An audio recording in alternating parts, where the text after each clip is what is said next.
All right, let's see if this works a little bit better. Hopefully everybody can hear me now. We're going to turn on captions just in case people can't hear me. That's kind of weird. So yeah, sorry about that, guys. Let me know if you can't hear what's going on. I'm going to get it up so I can see your comments as well here, so bear with me just a moment. All right. Whew. That was really, really, really weird. Like my stream key stopped working, my camera stopped working, the audio stopped working. It was like a cascading failure of things. I have a permanent stream key for the show, so I never have to change it. So I shouldn't have had to change my stream key. The only time that I've ever changed it in the past is when I've accidentally tried to stream on my personal Facebook account. And then I'm like, no one's really watching this because, nobody cared.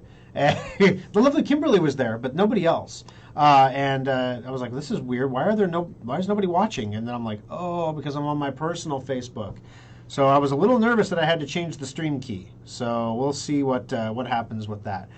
So we're going to give everybody a couple seconds to join since I was so slow in getting the stream up. I don't want people to miss out. So we're going to get this up and running here.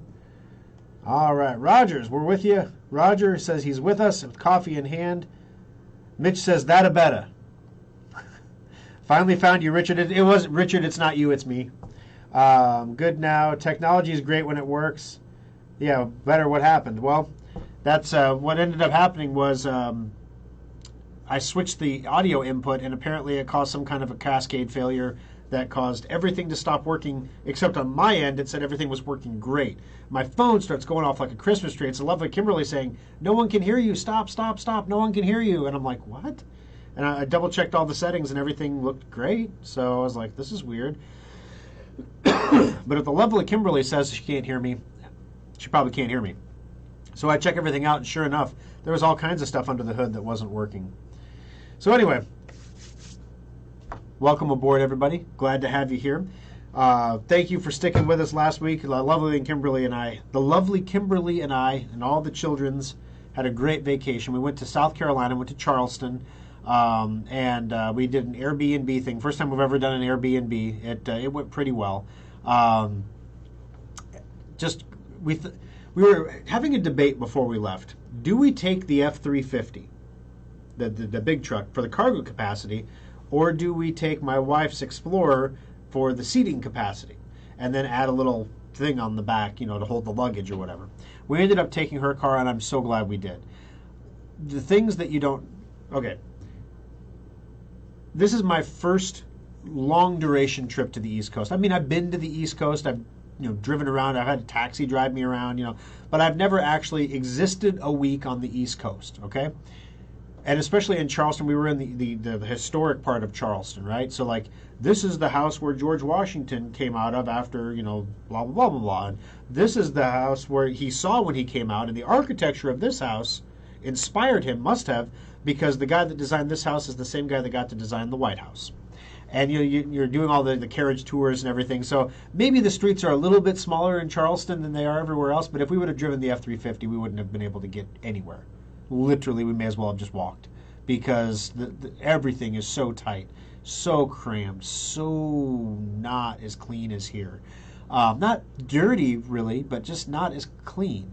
The streets are a little slippy when you step on them. Just weird stuff like that. Like, I wonder, is it the salt? We were theorizing, like, why are Omaha streets so much cleaner than Charleston streets? I mean, they get snow, they get lots of rain. I mean, is it the salt water? They get salt water, Kim. They flood all the time there. So maybe it's not the salt. I don't know what it is. But anyway, and they have a weekly street sweeper. Like, weekly, there's a sign up that says monthly street sweeper. The fourth Tuesday of every month. It's like a Windows 10 thing. The fourth Tuesday of every month is street sweeper day. Don't park here. And the street sweeper goes by. So, I mean, we did all the things. We went and saw, we got to tour an aircraft carrier. We went through like I said, we took a carriage ride through historic Charleston, got to eat some delicious seafood down there. The kids had a great time. We went to the beach. We blew 3 hours in the ocean. It felt like 15 minutes because and that's why we all got sunburned. because we didn't reapply because we didn't know how much time had gone by. But the kids just had a blast, and so it was a great vacation, a good reset. We needed it. So thank you for sticking with us. And I did pre-record a show last week, so you'd have new content to listen to. Because one of the things that always infuriated me is when radio personalities take holidays off. So if you listen to AM radio at all, like this last week, all the main guys have been off for since Wednesday at least. And they won't be back probably until next Monday. Not the coming Monday, but the Monday after that. Because they take a great big long vacation in the middle of that. And to me, that doesn't make sense. Because if you're in radio, the one time when everybody's going to be listening is when they're traveling, right? So isn't that when you want to be on the radio with good, compelling content? Seems to make sense to me. But anyway, so I wanted to make sure I wasn't going to give you a best of or a canned show. I wanted to make sure you had something current that was a one-time use show that you could use and then move on from. And it had some good stuff in it, too. It was a good show. So anyway, let me see. First off, I want to ask for your questions. I want to get started doing this up front. And happy Memorial Day. I have to be careful about talking about holidays and stuff because the show is rebroadcast on different dates at different stations. So it's not going to be Memorial Day in Lincoln, for example, when they hear that show.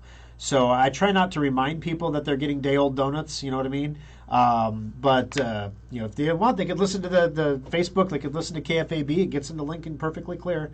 But if you want to listen on KFOR, which was actually the station that this show was born on, if you want to listen on KFOR, it's going to be a week old, unfortunately, because for a long time, Lovely Kimberly remembers the years where I would do a show on Saturday and then I'd do a second live show on Sunday. And it was Saturday, Sunday, so I'd drive to Lincoln, do the show, drive back, and Sunday I'd come in here and do the show. And it was just a pace that was just unsustainable. But, we did it for years. And then finally we said we just have to consolidate the shows. And the only way, we tried to get a simulcast going, but we couldn't get the stations to line up the time slots. So we can't get Sunday morning on KFOR, and we can't get Saturday afternoon on KFAB. So we just said, well, we're just going to take whatever we can get. And then as we scale the show, it's going to be even more difficult to find other stations that will carry the show live. And then of all the things, the KFAB studio doesn't have the technology to do a live simulcast. So we can't use this as the home station and do a live broadcast. Well, we could, but I would have to bring the tech and do something like a Facebook or something of a broadcast, like a feed basically, to send the signal out to the other stations where they can pick it up and then rebroadcast it, which introduces a lot of technical glitches, as we found out today. So it's a fun situation. So if you have any questions for the Aftershock today, feel free to ask. Love to have them here. One of the things that we were really nervous about going to Charleston was gasoline. I mean, we've been covering the pipeline issue for quite a while. We knew there were going to be areas where there was not a lot of gas. That was one of the other reasons we thought about taking my F-350 is, I put a 60-gallon tank on that thing. So yeah, it's a giant pickup truck that doesn't get great gas mileage, but what is that Stalin always said? Quantity has a value all its own. So yes, they might not be great troops, but we have a lot of them, and quantity has a value all its own. So anyway, I could carry a lot more gas in that truck, but we didn't, and we decided let's go. There's 3 different grades of unleaded versus 1 diesel. So if they're out of diesel, they're out of diesel. You might be out of premium, you might be out of the cheap unleaded, but maybe you got mid-grade. There's going to be more opportunities to get unleaded gasoline. So great. So there was 2 or 3 times that we pulled into gas stations and found the pumps all bagged. Predominantly those were Shell stations, actually. The BP stations didn't seem to have a big problem. Some of their pumps are bagged. It was obvious that some of their tanks were empty, others were full. So they were definitely not getting as much fuel as they wanted, but they were getting some fuel. But the Shell stations, I don't know who their supply chain manager is or whatever, they were all bagged. So if you are planning or you're driving into the East Coast, or maybe you're watching this on Facebook while you're going on vacation for Memorial Day, make sure that you pay attention to what stations you're stopping at. The Shell stations have not been resupplied. As of yesterday, 2 days ago, they had not been resupplied. All right. Let's jump back in here. Mitch is here. Eileen is here. Good to have you, Eileen. Roger's here. Mitch, Richard, Alan, good to have you. Deneen, technology is great when it works. Let me tell you what. All right. Hello, Blake. Top fan Mark, hello. That was close. 2 weeks without an aftershock would have been too much. I honestly, like, literally, guys, I was so easy to wake up this morning because I'm still on East Coast time. I was like, went to bed early last night, got up, was wide awake. Maybe it was because we drove all the way back through. We just wanted to get home. So we got home actually like a day early because we just drove straight through. It was a 20-hour drive from Charleston to Omaha. So yeah, 20 hours later, the kids are all asleep in the back, and lovely Kimberly's asleep over here, back there with a kid or something. And I'm driving, and I was feeling good up until about the last 30 minutes or so.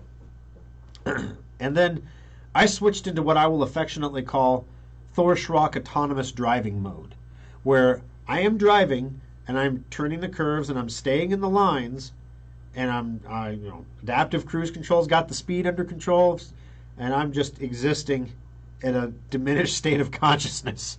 Awake, but not really with the program. And that was unfortunately how I was, I think, the last 20 minutes, because I got into my truck the next day to take my son somewhere and turned on my audiobook that I was listening to while I was driving, because it was getting close to the end. I wanted to finish it up. And I'm like, what in the world is happening in this audiobook right now? I had to rewind like 30 minutes, and I'm like, yeah, that's probably not a good sign that the brain was processing input real well. Yeah, don't drive 20 hours, guys. It's not a good plan. So anyway, but we made it back. This camera is still finicky on focus a little bit. Oh, weird. This is so weird. All right. Well, eating some Farmhouse Cafe. Oh, that sounds good. Did you see Senator Kennedy's smackdown of Dr. Smarty Pants? I read about it. I didn't watch a whole lot of video, driving. I didn't read it while I was driving either, but I did when we stopped. I did read some news, and I did see that things are. The tides of popularity have turned a little bit on Dr. Fauci, and it's no longer like National Dr. Fauci Day, but we'll see how it goes. We'll see where this goes. But yeah, I did hear about that. All right, happy Memorial Day to Schrockville. Thank you, Deborah. Good audio, Winston says. Thank you, Winston. Bill from Grand Island is there. Bill, lovely Kimberly and I talked about you this week again. It wasn't anything like personal. We weren't like saying that Bill guy, he really needs to change his underpants more often. It wasn't anything like that. It was Grand Island related musings again. It's rattling around in here, Bill. It is.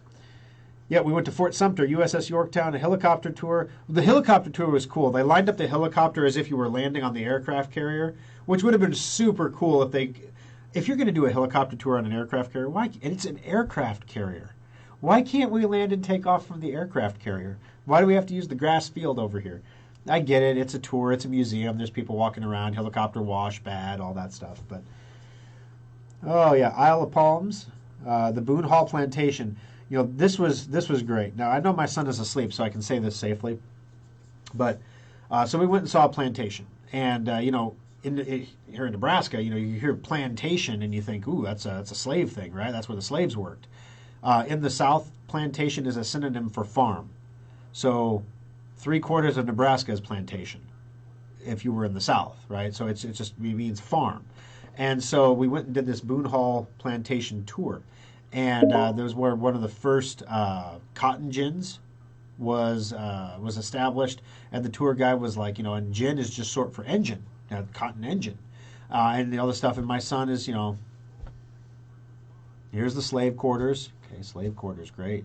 No, these slave quarters were made of brick, and most slave quarters were like ramshackle. Why are these made of brick? And because they lined the road, the tree-lined drive that came into the property, and the message they were sending to visitors was that they were so wealthy, they were so rich, so one-percenters, that they could afford to build brick houses for their slaves. They were so rich they could spend money on their slaves because they had so much money. They didn't care. Then why did you have slaves? Anyway, so, my son is sitting there and kind of whatever. And then, we go and we sit down and have a lunch there in their little cafeteria or cafe. And my son says, I got to go take a call. He says, it's just like that. I got to take a call. We're like, you're 14. You got to take a call? We're like, whatever. It's probably a girl or something. I don't know. Let him go outside and take his call. So he goes outside. We come outside. He's talking to his buddy Luke. And he's talking about all the cool things he's seen that day. And so then this turns into like a FaceTime virtual tour of the Boone Plantation, which if I was thinking, I was like, Jacob, record that. We can put that on the Aftershock. People want to see that. And so he's telling his friend all about everything and literally reciting the tour guidelines and telling him all this stuff. And we're like, it is sinking in. It is like he is present. He may not want to look present, but he's present and he's absorbing information. We're sneaking some education on him here. It's working. So that was a good parenting win. We were both smiling about that. All right. Then the show becomes a podcast. Yeah, because all the radio stations are like, you can't say 1110 KFAB on your show because when we play that on KFOR, we don't like that. Now, they'll literally edit it out. Like, Dale will edit it out. So he'll listen to the whole show. He can't say KFAB. Edit. Like, it's gone. It's like Twitter, right? Now, they don't ban you. Because they don't ban you because you pay to play. We're paying for the airtime, so they don't usually ban people who pay them. Please clarify. Surge protector sale $49.99. Is that for one or two? That is for one. So normally they're $60. They're on sale for 25% off. $44.99 is one. I believe the last time we put them on sale, they were $30 2 years ago. We found 100 of them, guys, but we paid for 100 of them. It was not a pleasant pricing. Let's put it that way. It made food inflation look like a joke. Let's put it that way. The second thing is the shipping. The shipping on these, when you order 100 surge protectors, when you pick one up, it's got a little weight to it. You don't really think about it, right? You put 20 of them in a carton, it's got a lot of weight to it. You put 5 cartons on a pallet, all of a sudden it's a $400 or $500 shipment in shipping cost.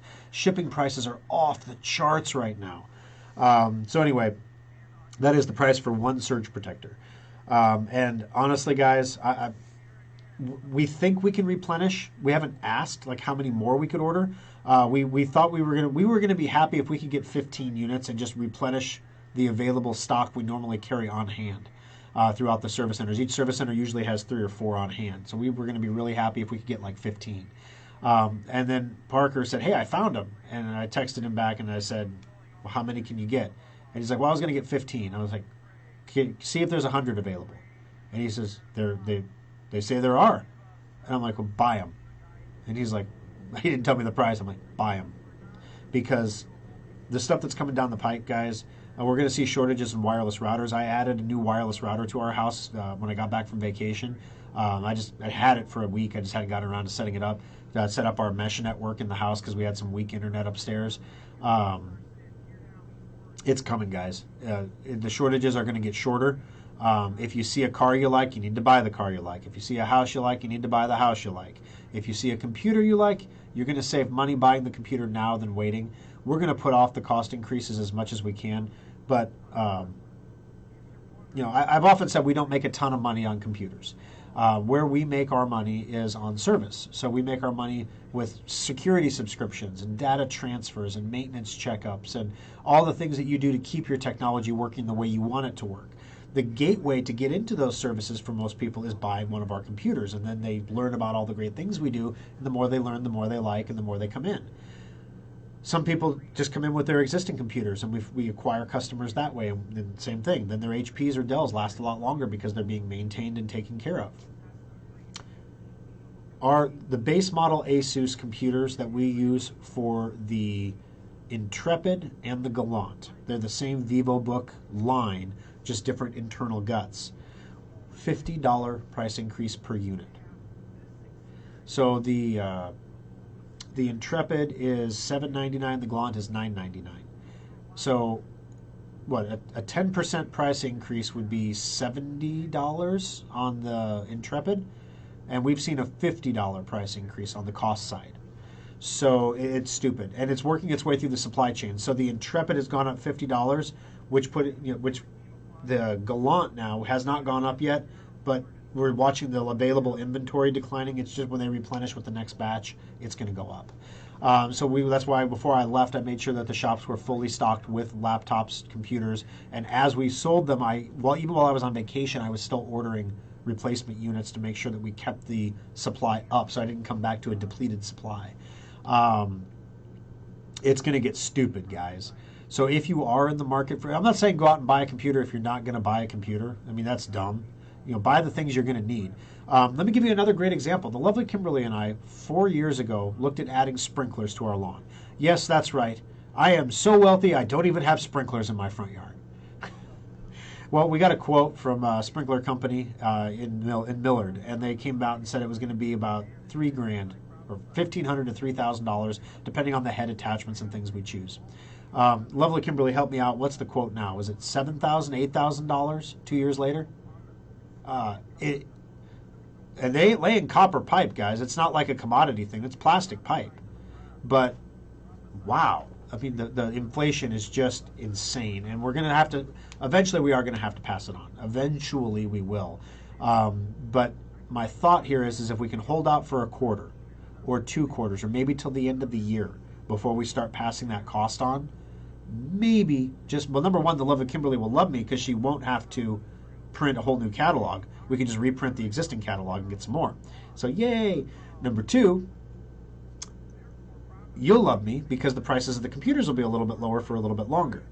And hopefully we'll gain a lot of new customers into the Schrock ecosystem by doing that. It's a market share game where we're trying to convert people from other larger national competitors into the local service economies of Des Moines. And it's weird because we're in what, 4 different cities now, and I still think of us as a local company.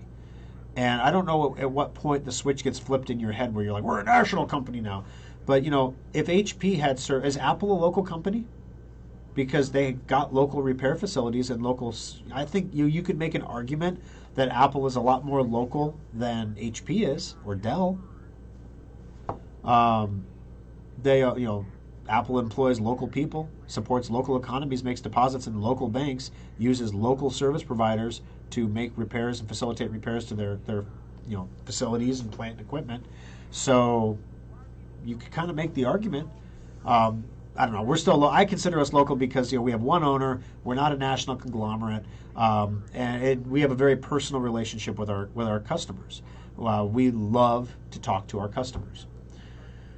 I'm paying as much to ship many things I sell on eBay as those items sell for. Profits greatly reduced thanks to USPS. Ridiculous. Yeah, it's just the demand for shipping is so high right now, guys, that it's outpacing the ability of companies to deliver. Aaron, inflation sucks. I was going to buy a $20 vacuum the other day, waited 24 hours because I got distracted from ordering it, went back to Amazon the next day, and the price had gone up to $30.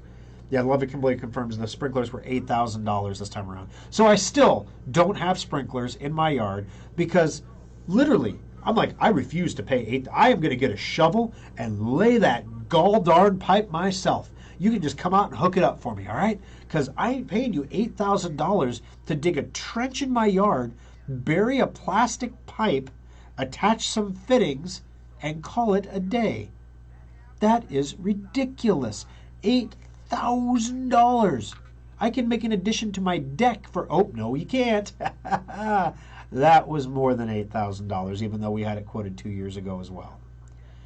So yeah, life is changing, guys. So if everything's inflating, why is the price of Bitcoin crashing? What's going on with Bitcoin, right? So let's take a look at the price right now. And the reason I focus on Bitcoin so much, I know a lot of you want to hear about Ethereum and other coins. The reason I focus on Bitcoin is, with very few exceptions, Bitcoin determines the market direction. If Bitcoin tanks, markets tank. There are a few DeFi tokens that don't do that, but for the most part, they all follow Bitcoin in a trend. There are anomalies in the trend from time to time, but the overall macro trend lines are the same. If Bitcoin is down, 40, 50%, Ethereum is going to be down 40 or 50%. That's how it is. Right now, Bitcoin is up in the last 24-hour period to $35,000, $35,575. So I did some quick math because everyone's going to say, "Ha ha, Thor, your Bitcoin prices are going down. Now your Bitcoin fortune is shrinking before your eyes. We told you there was nothing to this. Tulip bulbs, my man. I told you this." Well, here's the thing. If you bought your grandson, granddaughter, son, or daughter, whatever the case might be, your wife, $100 in Bitcoin for Christmas, with all the FUD, the fear, uncertainty, and doubt that's going on right now around the price of Bitcoin, it might be hard to understand why large companies like ARK Investments and Grayscale Bitcoin Trust are buying right now. Bitcoin is on sale in their opinion. So why is that? Why do they think Bitcoin is on sale? Because if you bought $100 of Bitcoin for someone important in your life for Christmas, let me get you the prices. Bitcoin during Christmas last year was on Christmas Day was $24,664. $100 in Bitcoin purchased on Christmas Day last year is now worth $140 at the current prices. So what that means is you have a 40% return on investment in 6 months. What other investment anywhere has given you a 40% return on investment in 6 months? Insane. And I'm not even talking about like some in the stock market are like, well, I bought the pandemic low Southwest Airlines and made 40%, or I bought Tesla at 100, or I bought GameStop, I bought AMC, and you could say all those things, and yes, you made great profits on that stuff. But Bitcoin is nowhere near its all-time high, and all those things are. They're all at all-time highs. Bitcoin is like down 50% from its all-time high, with no fundamental reason why. Aside from some fear of regulation, there's a lot of talk about taxing, there's a lot of talk about regulating going on. The funny thing about it is, it's all talk. How is the U.S. government going to stop you from exchanging Bitcoin with somebody else? How? You don't even need a computer to do it. How? Every single gas station I stopped in on the East Coast had a Bitcoin ATM in it. That was kind of cool to see. So yeah, I mean, in Nebraska, it hasn't quite got here yet, guys, but this stuff is normalizing. And it's going to continue, but it's not normalizing. It's still frontier stuff. So I heard I think it was Charles Payne, on Fox Business said, the government usually doesn't get into regulating backwaters, right? Like if there's a financial backwater, which Bitcoin is considered a financial backwater still. It's the hinterlands of finance. We don't know what's going to happen with it yet. Highly speculative, super risky. The general public is not actively buying Bitcoin, so there's not a real need to protect consumers because there aren't really people who are into Bitcoin understand the risks. That's why they're in Bitcoin. They know that there's huge opportunities for financial reward. There's also huge opportunities to lose half your money.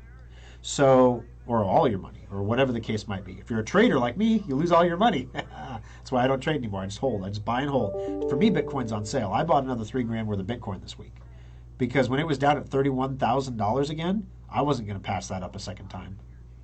Maybe it goes down to 28. Guess what? I'll buy another. Buy a little more. Maybe not $3,000. The wallet's getting a little thin. But I kind of shot my vacation money there.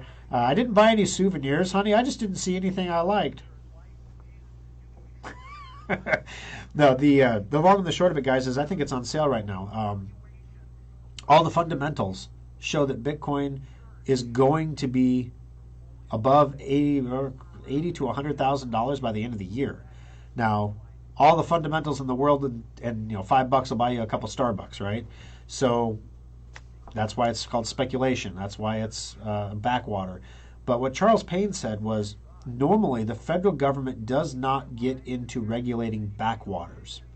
So why are they so crazy interested in regulating Bitcoin? What's the motivation here? They're either afraid of it, afraid of it supplanting the U.S. dollar, which for the first time in financial news the other day, I actually heard someone say that. They said that in the event that everyone in the world continues to print like they're printing, Bitcoin has a fixed supply. And the people who determine the supply of Bitcoin are the people that own the Bitcoin. So why would someone who owns a currency choose to debase it? So no one's going to change that. No one's going to say tomorrow, we can just change the rules and make a bunch more Bitcoin. That's not going to happen. So in a world where everything inflates, the one thing that stays the same is Bitcoin. So the price of Bitcoin is going to go up. It's going to snap up in response to inflation once we show that the inflation is not transitory, which it is not. It is going to snap like a rubber band. It's going to snap from here to $100,000. It's going to be story of all the financial news networks. They're going to be like, wow, if you got in at this at the bottom of the pandemic, you bought a Bitcoin for $3,000, and what, a year and a half later, 2 years later, you have a $100,000 Bitcoin. You made $96,000 in 2 years. Show me an investment. Bitcoin was the #1 investment grade or investment asset last year. It did better than everything. What makes you think it's not going to do that this year? It may not. But is there a reason it won't? So China's banning Bitcoin mining. They want to reduce their carbon footprint. Bull. They want to slowly dial back the role that technology is playing in supplanting the power of the Communist Party. That's what happened to Jack Ma. That's what happened to their equivalent of Uber Eats. The CEO of the most popular food delivery. It's like Amazon and Uber Eats like combined together, right? Or eBay and Uber Eats put together. It's a huge, huge company in China. Big money, rich guy, thinks he's above it all, but knows he can't criticize the government directly. So he posts some obscure piece of poetry that criticized an ancient Chinese leader. Well, the Communist Party interpreted that as code, as a dog whistle, if you will, for attacking President Xi. And so he's disappeared for a while now. And all of a sudden there's a corruption probe into his company, and I'm sure he'll be found guilty, and that's the way the world works, kind of thing. So, yeah. So China's done, it's not just crypto. They're dialing back on the power of technology overall. China has the digital yuan that was supposed to be a great success, kind of flopped. They're gonna retool and revisit. Eventually, every government's going to have digital currency. It's too irresistible. Complete control over your money. If they can expire your money, which was what China wants to be able to do with their digital currency, it literally has an expiration date on it. You have to spend it before the date or you lose it. Now, the expiration date can be set as indefinite when you get the money, but if the economy slows down, they can change the expiration dates on all the money. So now, all of a sudden, if you don't spend your money, you lose it. So you better go buy something, and China can use that to centrally control consumption. They can make it so that you spend your money or lose it. Use it or lose it. So of course you're going to use it on something. And you're going to stimulate the Chinese economy. You think the Fed isn't going to want to have that kind of power? Wow. They don't have to send checks anymore. They can just send you a direct Fed coin payment to your Fed wallet that expires in a month. So you better spend it this month and give us a little shot in the arm of the economy. So Bitcoin is going to be here to stay. And it is going to become an increasingly disruptive technology as more mainstream people get into it. When you hear about regulation of Bitcoin, don't assume it's bad. Don't assume that, oh gosh, once they regulate it, they're going to kill it. You know, smart regulation is going to be necessary. Smart regulation that tells, for example, the tax on trading this stuff is just stupid right now. Is it a commodity? Is it a currency? Is it a widget? You know, what is it in the tax code? There's 10 different answers in 10 different places. There's no way to do your taxes and not fear an audit if you're doing crypto. No way to do it. Because just the fact that you have to disclose that you did crypto on the taxes, even if you didn't actually make any money, if you have any interest in cryptocurrency, you have to disclose it. So now the government knows you have crypto. They may not know what you have or how much you have, but if we gave you a Joe Biden audit with his, and then Joe Biden wants to like quadruple the size of the IRS so they can get after that crypto money. You're just like, oh my gosh, I was talking with a financial planner and I was like, it just makes you not want to trade it. It just makes you want to buy it and hold it, or worse yet, hold it in a wallet somewhere that no one knows exists, right? And he said, I understand the temptation. He goes, but we have a rule in financial planning. And that rule is never let tax policy dictate your investments. And I'm like, okay, what do you mean? He goes, if it earns you money, even if it's taxed at 90%, we can plan for that. We just have to earn 90% more money on the investment. It just changes the rules, basically. So don't fear the regulation. Yes, it might make it harder. It might slow things down. It's going to introduce rules of the road. But once the federal government starts to regulate it, it's a tacit acceptance of Bitcoin. And once the federal government accepts the existence of Bitcoin, it makes it very, very, very difficult to try to regulate it away. because, well, you can't. So anyway, so there's cryptos. Is it on sale? I think it's on sale. I would buy some today at $35,000. I would buy some right now, knowing that your money is going to double within 2 months, 3 months maybe. Then you could sell it if you want. If you're doing that kind of thing, if you're trying to day trade cryptos, use something like Robinhood to do that, because the fees will kill you on Coinbase. If you're looking to build a crypto portfolio to hold on to, when is the last time? I mean, this is kind of crazy, and I'm certainly not saying that you should put all of your money into crypto or anything, or stake your entire retirement on it. But if you're in your 30s or your 40s, maybe you've got a young family. When is the last generation that had the opportunity to make some modest investments in something and build generational wealth for their family? Wealth that you could pass down to your children. I mean, the 80s stock market rallies, the 90s tech bubble, the app ecosystem maybe would be the most recent example, like when the app stores all became, and people figured out you could make a little program. And remember the iPhone first came out, there was an app, and all it was like a black diamond on the screen. It was a $100,000 app, and all it did was display a black diamond on your screen. The whole point of the app was, I'm so rich I have $100,000 I can spend on an app. Apple eventually removed it from the App Store because they didn't like the image, but a lot of people bought the $100,000 Black Diamond app if they had that kind of money. Princes and sultans did for sure. The world is a crazy place, so the opportunity to build this kind of generational wealth doesn't come around that often. It might be worth hedging your bets a little bit just to put something in, right? You don't have to put in thousands. You don't have to do anything like that. You don't have to do anything crazy. You don't have to buy a whole Bitcoin for $35,000 or whatever. I'm not doing that. I'm taking the lessons of dollar cost averaging, and I have a weekly buy that goes out of my account every week, and it's a weekly buy that I can afford.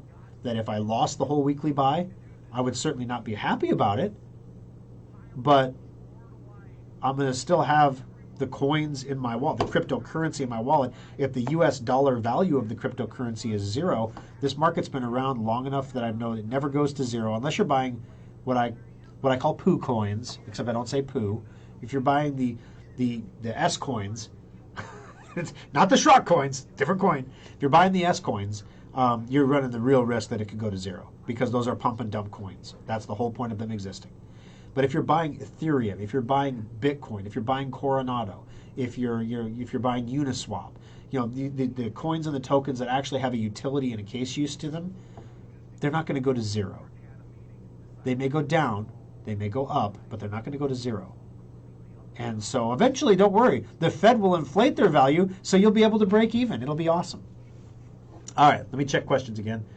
Please check your website. Just bought 2 surge protectors and didn't get charged sales tax. That's interesting. I'll double check that. Winston, you are in the Omaha area, Lincoln area, so you should have been charged sales tax. I'll double check that one. Okay, let's make sure here. Dean says, is there a way of testing my Belkin to see if it still has 4320 joules of protection? Great question. I didn't want to go into this terribly on the show because it was kind of a packed show. Next week, that's why the surge protector sale ends on a Sunday. If we have any left, I'll go into it next Sunday. If they're sold out, then I don't need to do it. But basically, the joules in your surge protector get used when they're absorbed. So as surges come through, it absorbs the surge, and that consumes the joules of energy. So if you have a 4,000, you said you had a 4,320 joules of protection. If you take a 320 joule surge, you only have 4,000 joules left. If you take a 1,000 joule surge, you only have 3,000 joules left. You get the idea. So is there any way to test it? Unfortunately not, because you'd have to shock it with energy and see if the energy made it through. And of course, you would consume the surge protector in doing that. 4,320 joules is a phenomenal surge protector. The surge protectors that we're offering have about, they reduced the number of joules. 5 years ago there was 2,300 joules, then there was 2,000 joules, and then there was 1,500 joules. I believe these are 1,500 joules. The ones you buy at like Ace Hardware are like 100 joules, if that gives you an idea. So these are higher. These are much higher end surge protectors. 4,320 is phenomenal. my experience has been if you buy like the Ace Hardware surge protector, you have to replace them annually. So assume that you're going to take a 500 joule surge once a year. Assume that. If you assume that, you can do the math and figure out that, your surge protector should last about 2.5 years. If it's been more than 2.5 years, well, let's see, 4 years, sorry. If it's lasted, if it's more than 4 or 5 years old, you should probably replace it. If it's not, then you shouldn't. The problem is you don't know. And that's why the audible alert surge protector is so nice. Because when the filament is gone, when it's used up, the surge protector will beep and tell you that it's used up. I've had a few of them happen and start beeping in our house, actually. So it does happen. One of the questions on TurboTax when I filed this year was, did you buy any Bitcoin? Any idea why that question is there? Oh, yeah. I know exactly why the question. Actually, the question on the real tax form is, do you have any controlling interest in any, do you have or did you have in the past year any controlling interest in any cryptocurrencies? So if the answer is yes, and you don't file any forms, then you got a problem. Because they want to determine what your cost basis is. So because the government believes that Bitcoin is going to go up. So if you got a Bitcoin 8 years ago, when it was really easy to get a Bitcoin, you could do it with a regular computer, and you got one Bitcoin and you forgot you had it. You lost it in your wallet in the couch like Thor. Then years later, let's say you come back around in 2024 where the stock to flow model says Bitcoin should be worth $1 million by 2024. Yes, you heard me right. Like I'm saying, make a small investment now and you could have some generational wealth within 5 years. It's a real possibility, guys. So you find this Bitcoin in your wallet and it's now worth $1 million, right? Woohoo! You cash that check, baby. You sell that Bitcoin on Coinbase. They drop $100,000 into your bank account. Yeah, we're gonna party. And then tax time comes. And then they say, okay, well, you had $1 million deposited into your account. Where did that come from? Oh, I sold my Bitcoin. Well, what did you pay for the Bitcoin? It's like $10. That was an investment of a lifetime, right? So you're saying you made $1 million. You made $999,990 profit on the sale of that one Bitcoin? Yeah. Tax is regular income. It was too long of a period of time to be short-term capital gain. It's a longer-term capital gain tax. But I believe under Biden it's going to be taxed as regular income. So guess what? You made $1 million this year. You are in the top 0.25% of earners in the nation. At least the top quarter. Probably maybe the top 10th percentile. 10th percentile. 10th of 1% is what I'm saying. You're going to lose like 30% of that money. Taxes blow, right? Because you didn't plan for it. You didn't know you were going to get it. You didn't have a tax plan. You didn't buy a bunch of solar panels or anything to offset it. And you lose $300,000. Now you still have $700,000. It's Crimea River. This is what the investment guy was saying. Never make your investment decisions based on taxes because you can plan for taxes. And even if you don't plan for taxes, they're only taking a percentage of your profits. The trick becomes when you start trading Bitcoin because you have to keep track of your cost basis and your sale basis for every trade, every transaction. When you move it from one wallet to another, they consider that a transaction. That's where the law is broken. So if you take your money out of your wallet and put it in your piggy bank and then later hit the piggy bank with a hammer and put it back in your wallet, do you have a capital gains tax if the Bitcoin, when you put the Bitcoin in the piggy bank, it was $10,000. And when you hit it with a hammer and put it back in your wallet, it was $60,000. But you never sold it. You never traded it for cash. You never traded it for any other crypto. You just moved it from one wallet to another wallet. Well, guess what? Short-term capital gain, you just made $30,000. It's stupid. So anyway. Blah, blah, blah, blah. Is it necessary to install? It says it's optional. The 2021 cumulative update preview for Windows 10 2.1H1. Well, Zane, you may as well just install 2.1H1 at this point. So it's not necessary to install it because you may as well install 2.1H1.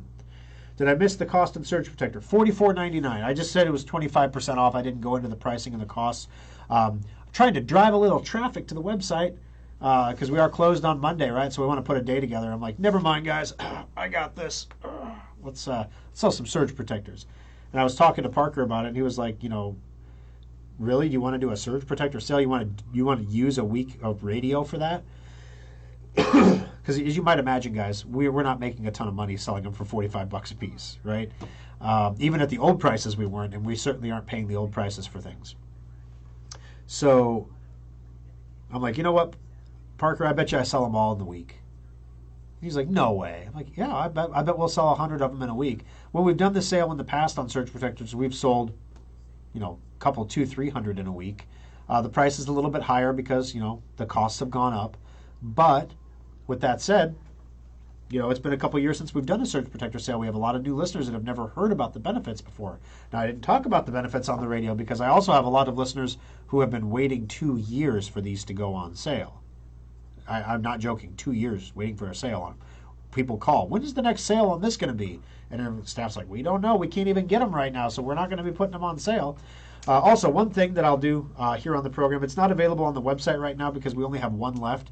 We still have 1 unit of our 2020 Resolute laptop. It's our entry-level laptop. It is on sale for $479. You cannot buy the base model on Amazon for that price anymore. It's inflated so badly. But we still are selling it for $479 because we want to close it out. So if you're looking for an inexpensive laptop at the old prices, $479 is the old Resolute laptop.